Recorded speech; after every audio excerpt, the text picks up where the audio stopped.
Mari belajar dari Italia. Apa yang sebenarnya terjadi di Italia? Apa yang bisa kita jadikan contoh agar tidak terjadi di Indonesia? Kreatif konten ini berasal dari artikel warga Italia, dipersingkat dan dilengkapi data agar lebih mudah dipahami. Tahap 1. Kasus pertama diumumkan. Itu cuma flu. Apa pentingnya pakai masker? Orang-orang ini cuma lebay. Saya kan sehat, gak bakal ketularan. Gak usah panik lah. Tahap 2. Jumlah positif COVID-19 mulai naik signifikan. Cuma beberapa yang kena. Yang meninggal pun hanya orang-orang tua saja yang memang udah punya penyakit. Hidup seperti biasa aja lah. Pacaran, nongkrong bareng temen, jalan-jalan ke mall. Tetep lanjut. Tahap ketiga. Jumlah kasus meningkat dengan cepat, berlipat ganda dalam 1 hari. Tingkat kematian pun bertambah. 7 Maret, lebih dari 5.000 kasus positif COVID-19. Zona merah diberlakukan di Italia. Wilayah yang dikarantina hampir 25% dari luas Italia. Sekolah dan universitas tutup, tapi tempat kerja, bar, dan restoran masih buka. Sementara itu, 75% wilayah lain masih menganggap enteng COVID-19. Anjuran mencuci tangan ada di mana-mana, tapi sekadar anjuran dan tak banyak yang melakukan.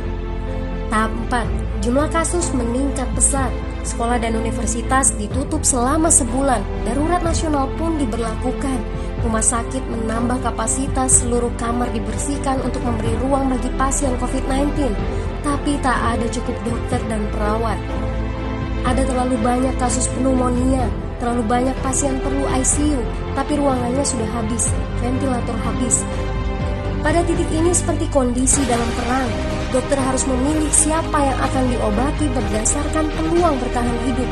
Itu berarti pasien lanjut usia dan punya penyakit bawaan seperti hipertensi, diabetes, stroke tidak masuk prioritas karena tidak ada lagi ruang. Sistem layanan kesehatan seketika runtuh. Tahap 5. 9 Maret mencapai lebih dari 9.000 kasus. Seluruh kota Italia lockdown.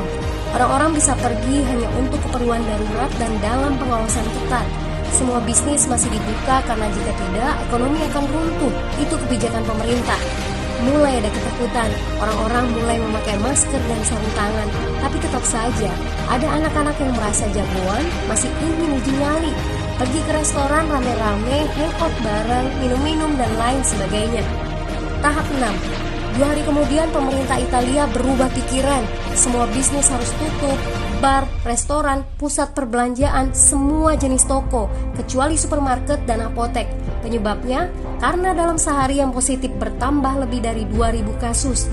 Penduduk yang mau keluar rumah harus mendapat surat izin.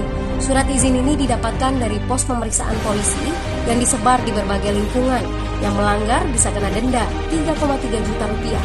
Bagi pasien positif yang tidak mau mengkarantina diri, bakal dituntut dengan pasal pembunuhan, hukuman 1-12 tahun penjara. 21 Maret jumlah korban meninggal di Italia terus meningkat melampaui Cina. Sebagai gambaran, luas Italia itu kurang lebih 2 kali Pulau Jawa. Penduduknya lebih dari 60 juta jiwa. Lalu apa yang harus kita pelajari dari Italia? Yuk, mulai dari diri sendiri, mulai dari di rumah aja. Jaga kebersihan lalu isolasi diri dan keluarga. Tidak keluar rumah kecuali sangat penting. Ini saatnya memulai solidaritas. Yang mampu harus mulai membantu yang tidak mampu. Ini adalah bentuk usaha dan doa kita semua. Semoga badai corona ini segera berlalu. Mari memulai kekompakan dengan membagikan informasi ini. Di rumah aja, mari belajar dari Italia.